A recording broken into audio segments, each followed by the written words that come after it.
Om Shruti Smriti Purananam Alayam Karunalayam Namami Bhagavat Padam Shankaram Loka Shankaram Shankaram Shankaracharyam Keshavam Badarayanam Sutra Bhashya Kritav Vande Bhagavantau Punah Punah Ishvaro Gururatmeti Murti Bheda Vibhagine Vyomavat Vyapta Dehaya Dakshinamurtaye Namaha Om Namah Pranavarthaya Shuddha Jnanaikamurtaye Nirmalaya Prashantaya Dakshinamurtaye Namaha Om Sahana Vavatu Sahanau Bhunaktu Sahaviryam Karavavahai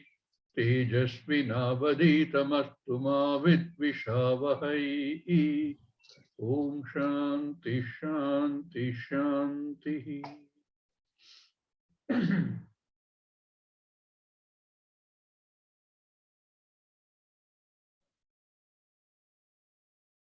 In our studies, Maya has to be introduced. Without introducing Maya, without understanding Maya, there is no understanding of the truth. And Maya can be introduced in many ways. One way of introducing Maya is to equate it to the normal magic shows we see. As a drishtanta. But any drishtanta we take will obviously be short, but it will give us an understanding of what Maya is. In a magic show,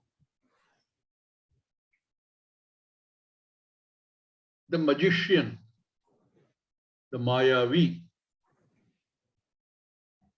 covers the truth in some fashion. So we can't see it. And projects something else in its place. And that something else does not fit with the observations we make with our own senses. If it did, it will be one more thing in the world. Nothing magical about it. It is something which, with our observation and with our mind, we are unable to explain, which seems to contradict whatever inputs we receive in the form of the senses. Maya, however, is the same principle. We are talking about two different ways of looking at it. Even in magic, it is like that. You will go behind the stage and you see it as a different perspective. You go from the front, it's a different perspective. And he knows it. The magician knows it. That's why he'll never allow you to come behind. Come on the stage. In a music concert, you can sit on the stage. If there's overflowing audience, they will allow you to sit on the stage. But in a magic show, he will never allow you to do that. You'll get the other perspective. And if you get the other perspective, you know the magic. Then you are also a magician. At least you are non-different. You may not perform a magic, but you are non-different from the magician. Maya doesn't have to do anything like that. Maya is so clear in the way it covers up the truth and projects an individual. I, aham, and creates an ahankara. When you see ahankara, it is still a very fuzzy definition. If I ask, can you define I? is difficult. First reaction would be, I is the Sharira. But we know that Sharira is problematic in defining I. Which part of the Sharira? Can I say I am the outer covering, the epidermis? No, something more than that. Okay, what else? Can you say I am all the bones and the skin and the muscles? But they're all dead. They are jada.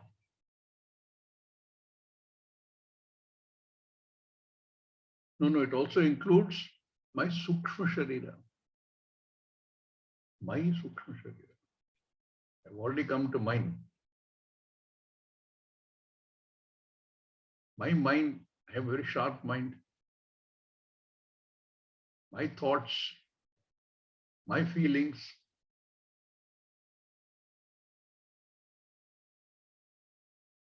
How can that be I?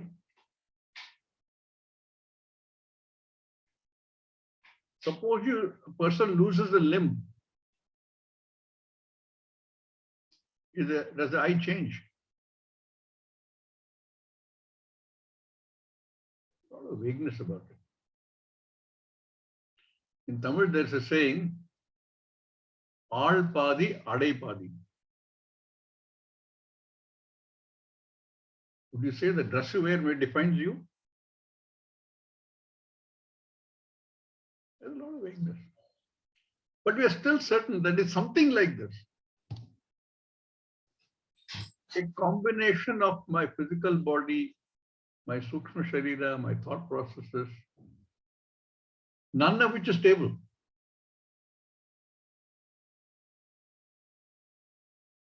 So this statement of I is avichara siddha vastu. Because any vichara, it can't stand. And yet, everybody lives through life 60, 70, 80, 100 years with this extremely vaguely defined I.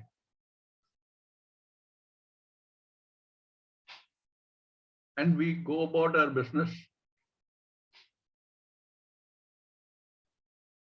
with that same unclear definition of I. That is the power of Maya. It projects something, gives one an individuality, ahankara. And earlier we saw it does it by simply combining the aham vritti with the reflected consciousness. That tadatmyam which is not possible to separate. And therefore you have many eyes. I have an eye, he has an eye, you have an eye, somebody else has an eye. Which is not what the Shastra tells us. So what the Shastra tells us is the truth is completely covered up by Maya.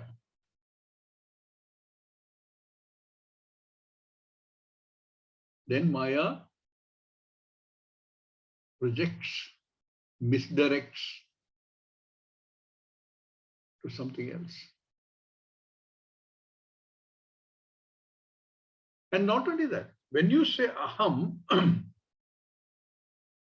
the individual, you have the rest of the world also around you. All the other people, all the other animals, all the other insentient things. So now I have not only an aham vritti, and I thought, I also have idam vritti. That idam vritti includes everything else. But for the moment, when we start with avichara, we take the body, the mind, etc. in the aham vritti and everything else in the idam vritti. Everything else, thought. We may or may not include Ishvara. That's another problem. Even in the tat, you only see multiple separate items, varieties of them. So the I that I have defined as I becomes an insignificant I. I am limited. I have to grow because there is so much scope for growth. I am one limited individual. I am the subject. Everything else, which is zillion times more than the I that I defined, all become objects. So Maya has walked in by creating subject-object differentiation.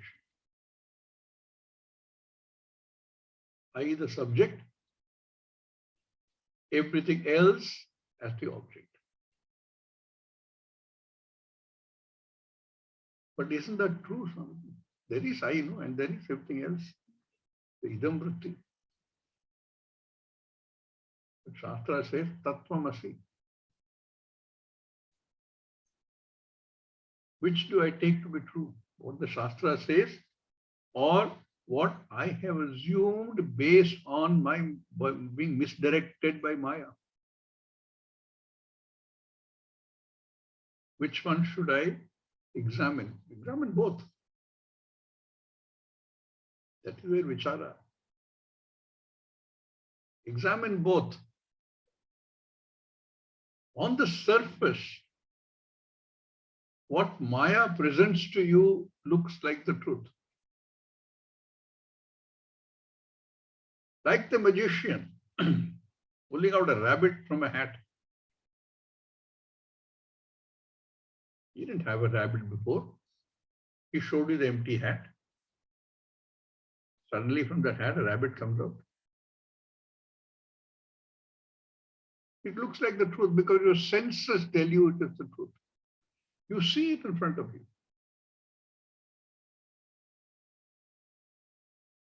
Same thing with Maya.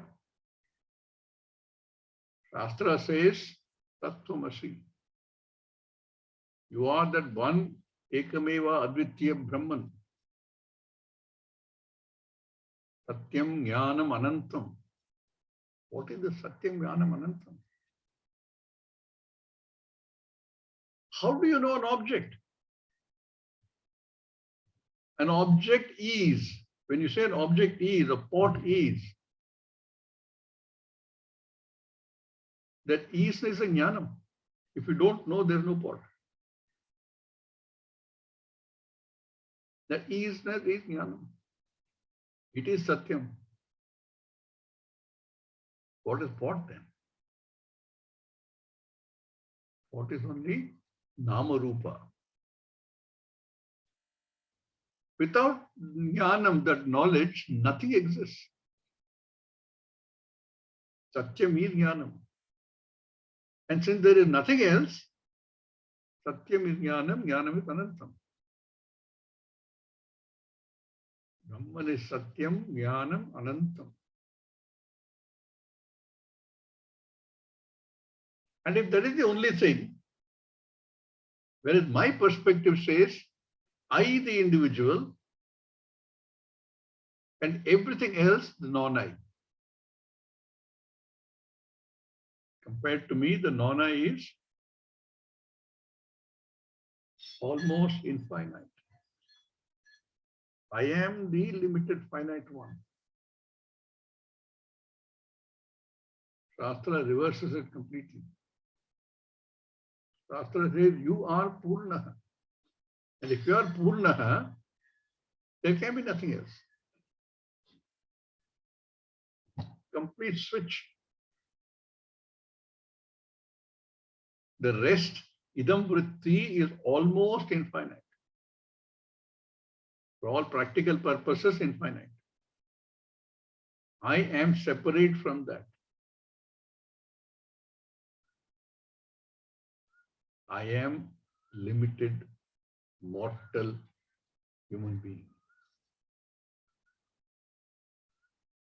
Shastra flips it on its head.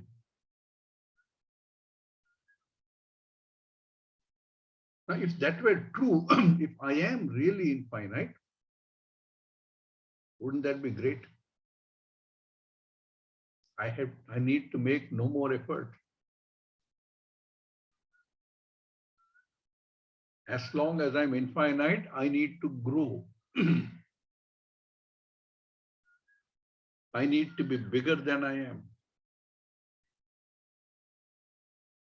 Look at that power of Maya. It creates the I and the non-I, therefore subject and object. And it forces one, the individuality it created, to say, I must do this. I must grow. I must become bigger.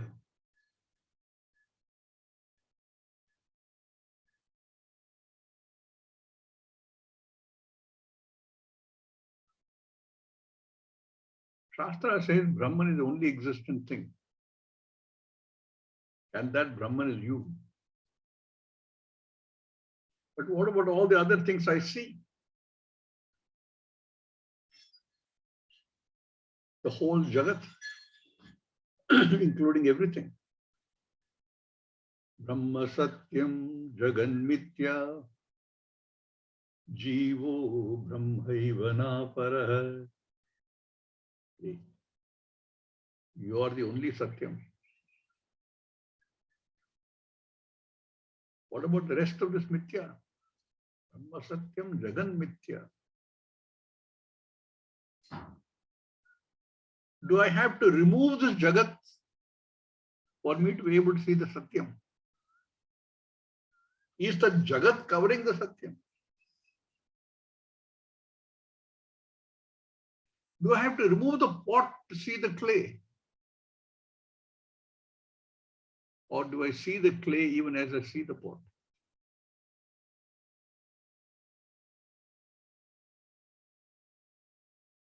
Do I have to remove the snake? See, this in reality, it's only as a rope. Or can I know it sheer through knowledge? Can I see the rope despite the snake that I have projected?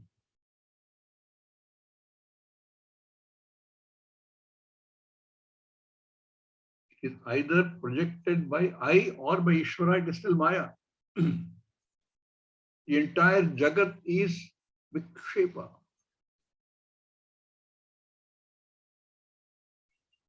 And if I see the nature of Maya,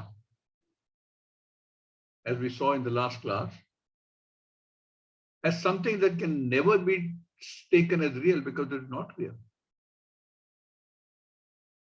But nor can it be dismissed because I can see the Maya Karyam.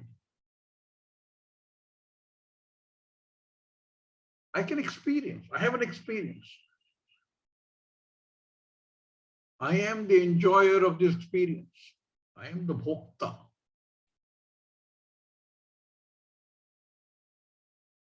This Jagat, which is Maya Karyam, and therefore has the same properties of the Maya, that in the sense that it is neither can be accepted as real nor thrown away as being not existent. Mithya. But in that mithya, without having to remove that mithya, I can see the satyam. If there is mithya, there has to be satyam, because mithya cannot exist on its own.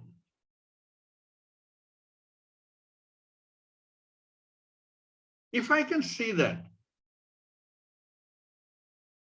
then I have understood the trick of Maya.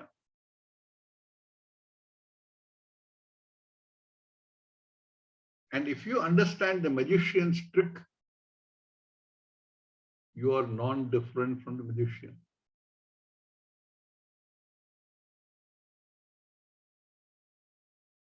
If I can understand Maya,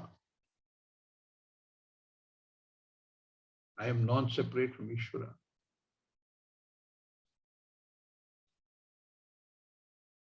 That's the only difference between I and Ishvara. I, the Jiva, the Karta Bhokta, which he defined earlier as a Tidabhasa.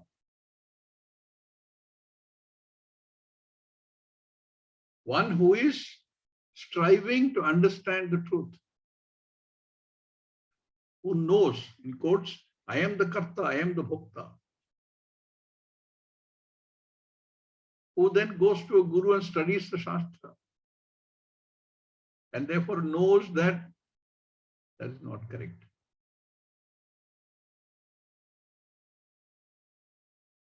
That Jiva, the Chidabhasa, who is striving to understand the truth, he is only Vyavaharika. And where it operates is also Vyavaharika.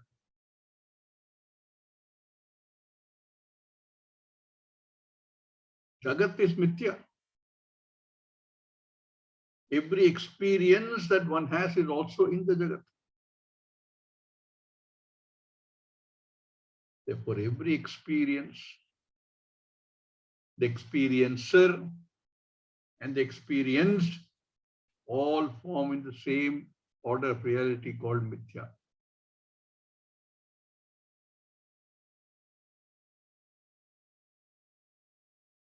Multiple things are there.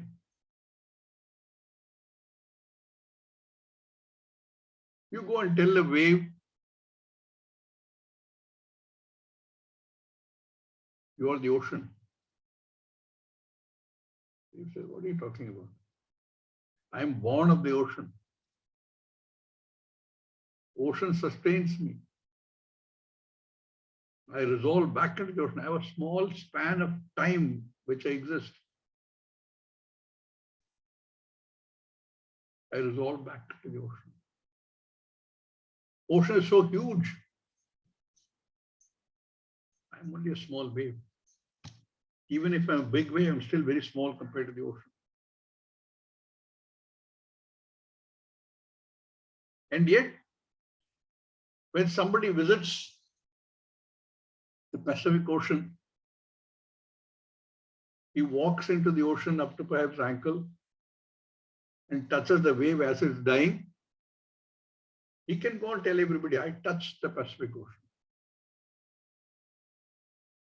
He's not going to say, I touched one small wave in the Pacific Ocean.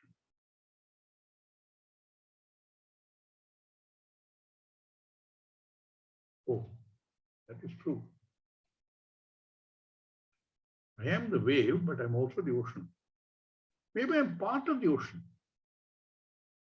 No, you are the ocean. How do you say that? What is ocean? Only water. You're also the same. You're also water. I am the Jiva. You're telling me I'm Ishvara? I am Jagat Karanam? I created this world. I sustained this world.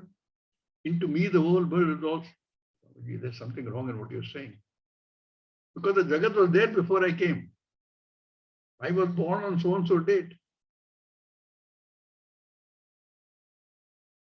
Jagat was already there. How do you say I created the Jagat? Which I are you talking about? The I that Maya projects on you.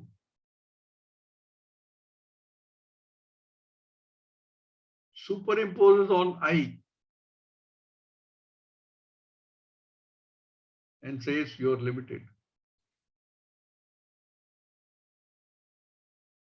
That I is what you're talking about. Maya has given you the misdirection. What Shastra are talking about is not that I. That is not I. That cannot be I.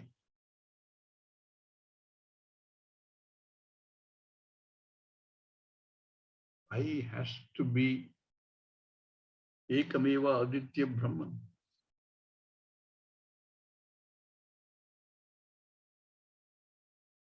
If the whole world is Mithya, whole Jagat is Mithya, every experience is Mithya, the experiencer is Mithya, the experienced is Mithya.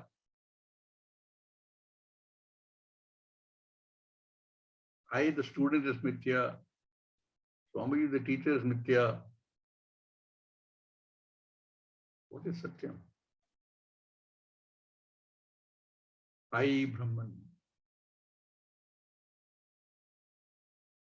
Therefore, every experience, experiencer, experienced, all are nothing but Brahman.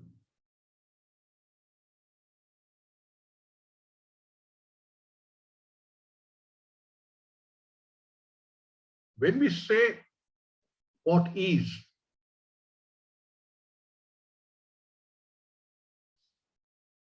that is jnanam.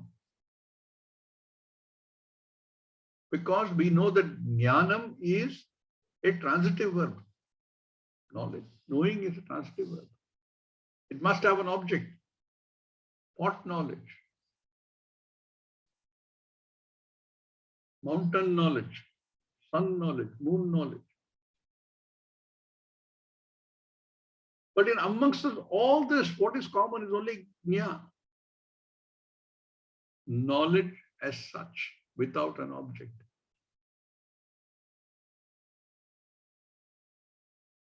That knowledge as such, Nyapti, is the Satyam, is Brahman.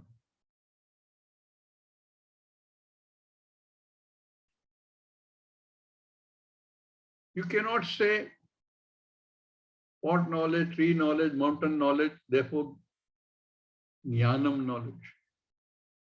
There is no jnanam knowledge. Jnanam is self-revealing.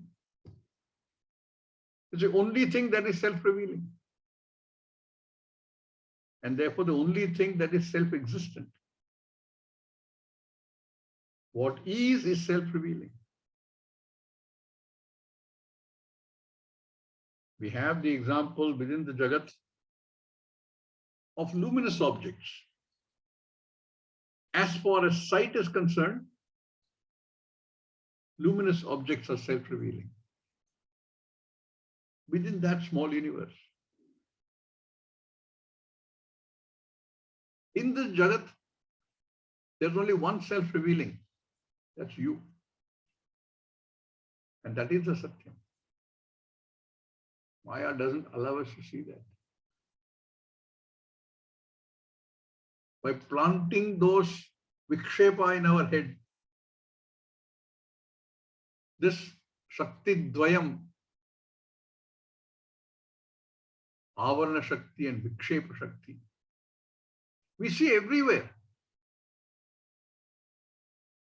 When somebody tells an untruth, what is he trying to do?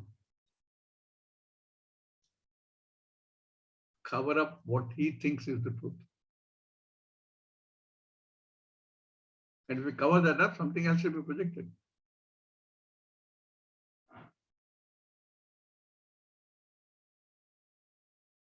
Everywhere this is true.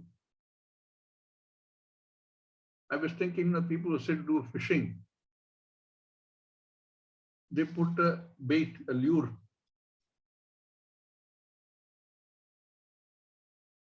They are saying there is food. They don't tell you the food comes with strings.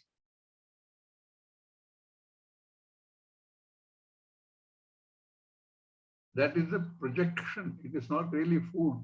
The fish becomes food. It is not food for the fish.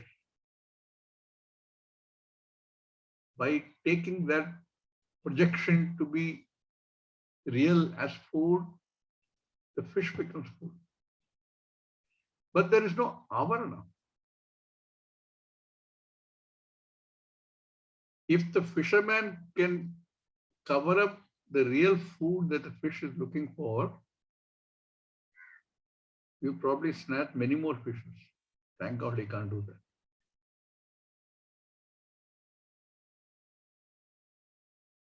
There's avarana shakti everywhere, and both Ishvara's avarana, which is Maya, and our own avarana shakti. It is there because we are all, the whole Jagat is a karya of Maya and therefore has those properties. We can cover up the truth, project something else.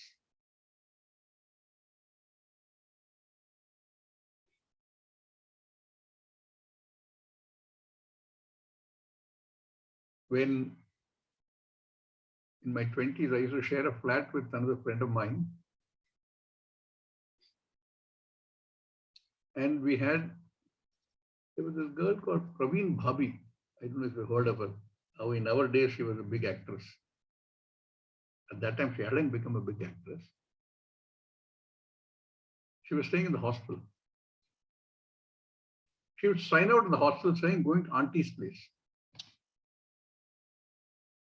And come and meet her boyfriend in our flat. She covered the truth, projected something else. Avarana Shakti and Vikshepa Shakti. We do it all the time. We exercise this Shakti that Maya has given us.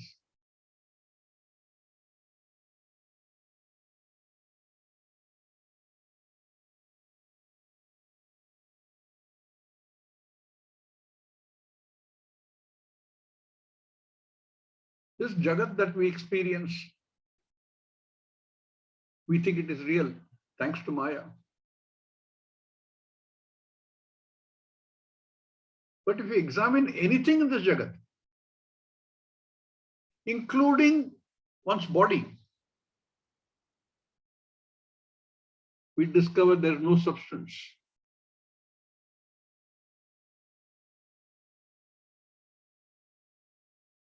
It's only names and more names and more names and more names. Namni namani.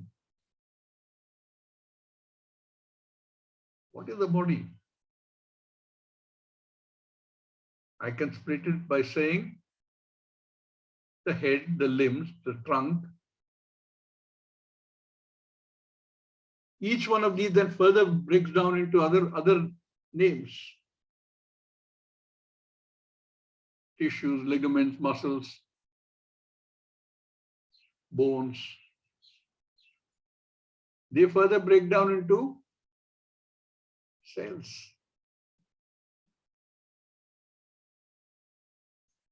Cells also are created by Vikshepa and Avarana Shakti only. The same cells cover something else is exposed, becomes liver cells. Same cells become brain cells. By Avarana of some portion and Vikshepa another portion. And then these cells also will further break down. Where is the substance? Everything in this Jagat then breaks down only into names and more names and more names and more names.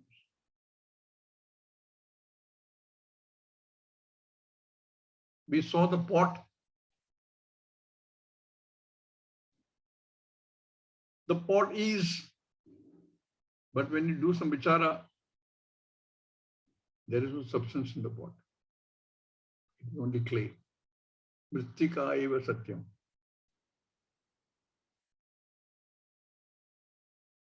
Everything breaks down like that.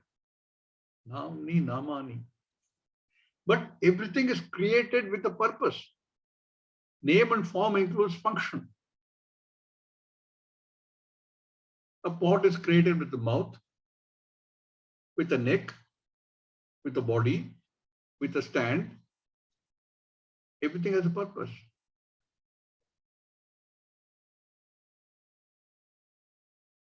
The purposes also break down. The neck is not created for the neck. Neck is not created for the pot, for the body of the pot. Where is the pot? Everything is intelligently put together. Whether it is Ishvara system, where there can be nothing which is fallible, everything works perfectly in harmony. Look at your own physical body. Amazing how it works. A miracle. The mind, see how it works. Ishvara system. Then there is also the Manushya system. A motor car. We've seen the motor car work, and every time we take it for granted. But if we examine the motor car and if you see the previous versions of the motor car and the first Ford Model T, it's amazing how it works. An aeroplane. Manushya system Jagat. Created all names only, but put together intelligently to create a function.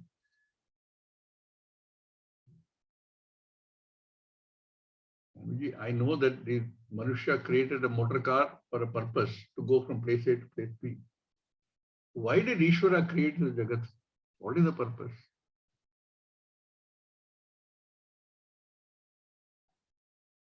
It is not even an appropriate question. That is how it is. That is Ishvara, that is Shrishtam.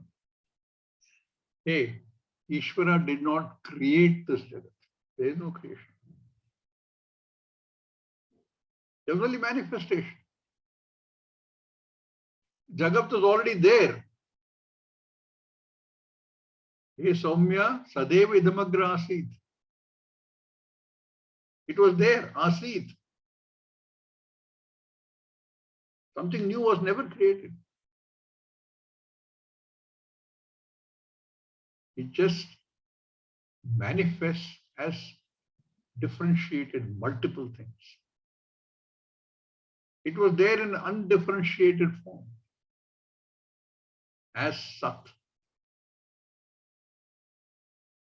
It's very difficult to understand. You can look at a tree. Take any tree. Take a mango tree.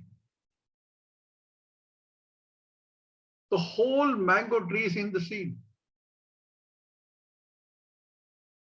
But if you break open the seed, can you see the mango tree?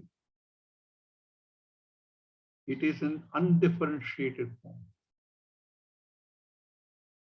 And yet, under right conditions, when the seed is planted, you get the whole tree. You get the bark, you get the trunk, you get the branches, you get the leaves, you get the mango flower, you get the mango fruit. And the beauty is, you plant a mango seed, there's nothing inside that you can see, you don't get a coconut tree. You only get a mango tree. It is there in undifferentiated form. So when Dhalaka tells Vetaketu, Sadebidamagre asit, there was only Sat. The whole Jagat was there, but in an undifferentiated form. So to ask why did Ishvara create this Jagat is meaningless. It was already there. There is no creation.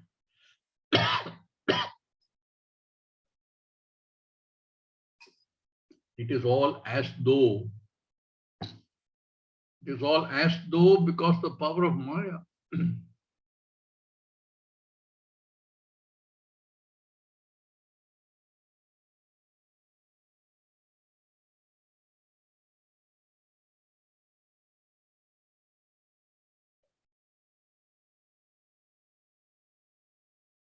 There is no creation.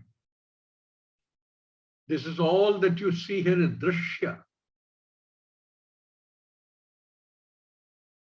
All manifestation of the same Dṛk. Everything is only Dṛśya. And the beauty of the Dṛśya is it can neither be dismissed nor taken to be real. It is a changing, destructible Dṛśya. And because it is Dṛśya,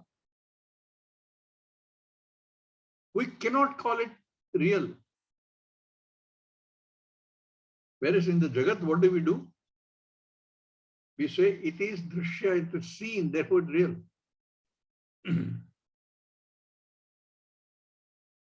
It is only Vyavaharika reality, empirical reality. From a Paramarthika view, there is no real Jagat. It is only because we have been fooled by Maya. We look at it and say it's real. Because our experiences are that everything that our senses tell us is real. We take them as pramana. It is real, but Vyavaharika real. Vyavaharika Satyam. It is not absolute Satyam. It's a relative Satyam.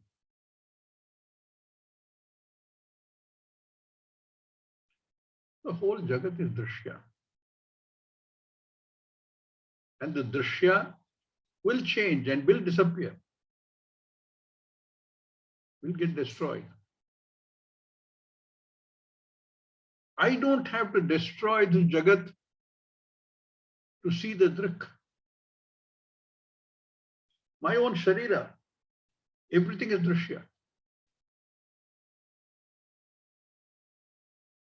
Started the whole thing in the first verse, Lochanam Dṛk.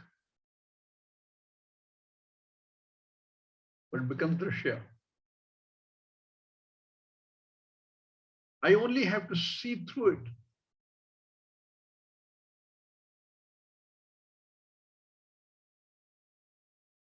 When you see a gold chain, while you appreciate the chain, the beauty of the chain, the workmanship in the chain, how the links have been made, if you cannot see the gold in there, there is no value. If in this whole Jagat, we see the beauty of this Jagat, of this Srishti, Ishvara Shrishtam, And in everything we see Ishvara. We've already moved towards understanding the Aikyam. Because you can reduce it to your body.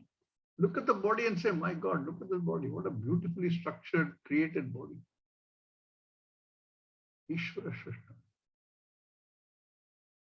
And cognitively separate that from the I. Because it is Shrishtam. It is put together. It cannot be I. And that vichara will bring you to the state where you said, I is none of these. I has to be Ishvara. How do I understand that I is Ishvara, Ishvara the same? How does the wave understand that I and the ocean are the same? Both are nothing but water. The Jiva and Ishvara are nothing but that same Brahman with some attributes given to it by Maya, which is not real by itself, which is only Mithya.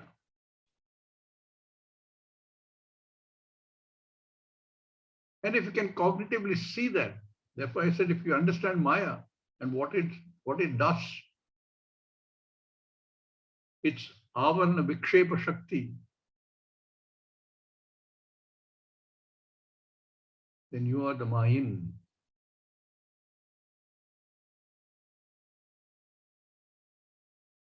The difference between the magician and the audience only sees the effect of the magic. Audience only sees the rabbit coming out of the hat. They have no idea how it can be done because according to their senses, it cannot be done.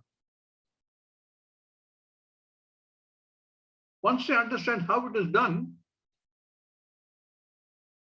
Mayan.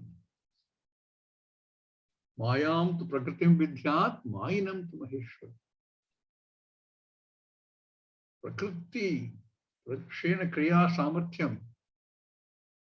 That ability to project this whole jagat belongs to Maya. That means all knowledge is Maya. Because without the all knowledge and all Shakti, this jagat cannot be created. You cannot create anything without that knowledge and the power.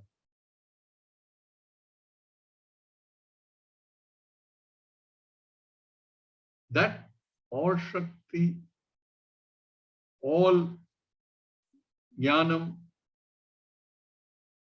belongs to Maya and Ishvara knows it. Ishvara therefore takes it for himself. Jiva doesn't know it. Jiva accepts whatever Maya projects as true. Therefore, the world is real. But fortunately, in the human mind, there is an element of analysis put in there, capability to analyze and therefore question.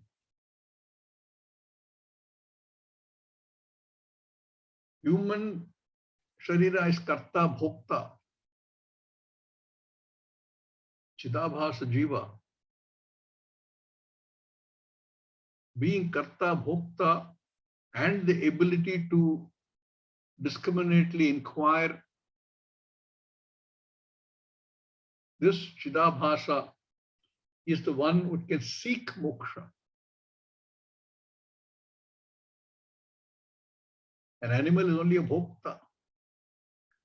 A dream person is only a bhokta. Dream is only a bhokta. Deva is only a bhokta. No kartrutvam.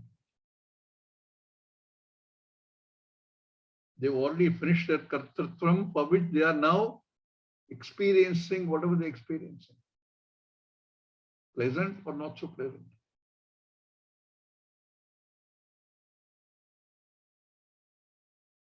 This Manushya Jiva, which is tried to define in the very first verse of this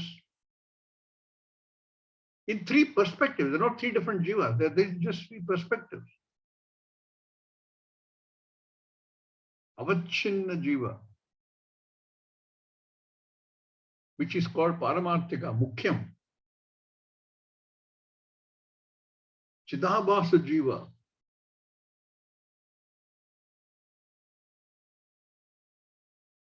and Swapna Kalpita jiva. Swapna Kalpita we can ignore. We know it. It is only our own projection. But the main individual is the Chidabhasa jiva. One who is the Karta Bhokta. One who has the discriminative capacity to inquire.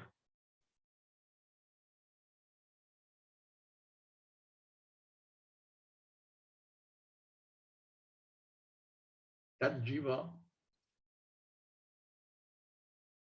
is the protagonist of our entire life, around whom all the other characters revolve, like in a play.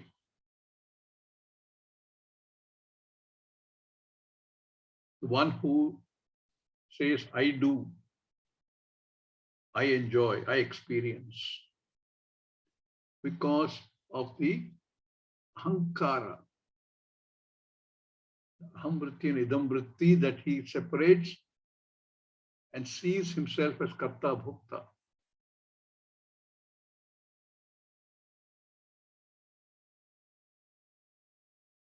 And then he examines that. He says, karta, karta, karta, karta, kahan tak karta? There has to be some limit.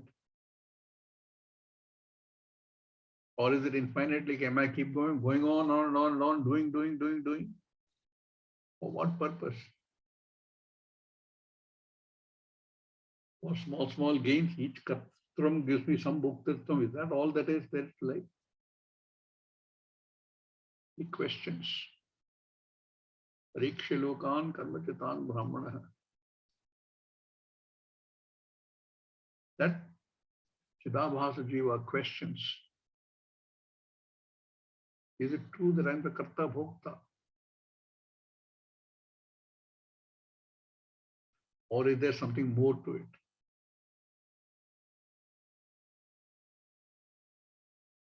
And he examines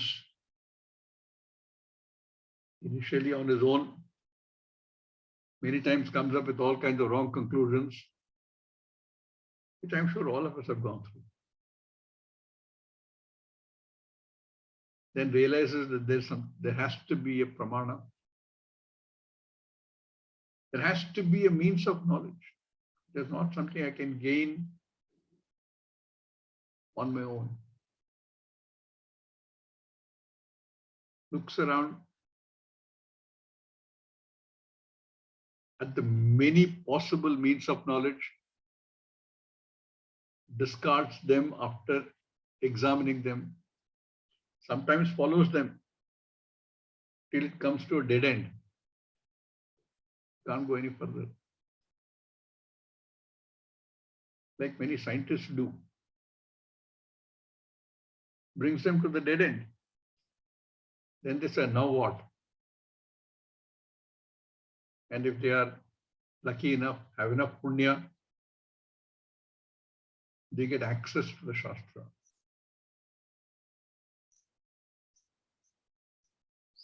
Then till that realization breaks through that the only way I'm going to gain this knowledge is through the Shastra.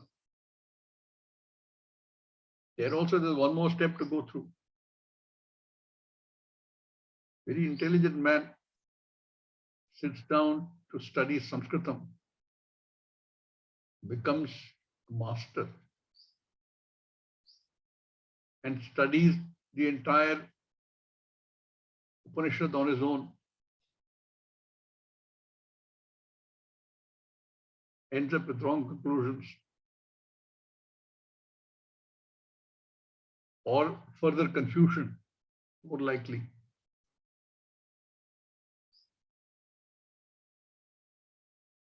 And if there's further punya available, has access to a guru, who's got it from his guru,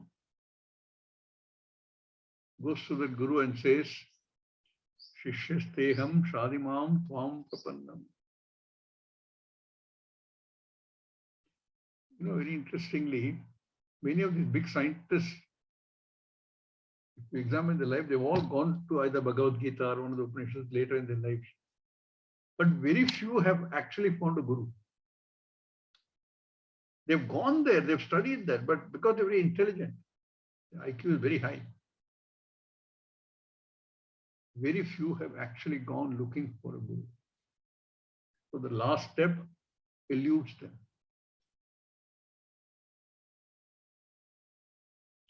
What a fantastic thing Maya is. Even the most intelligent person, it puts into a spin.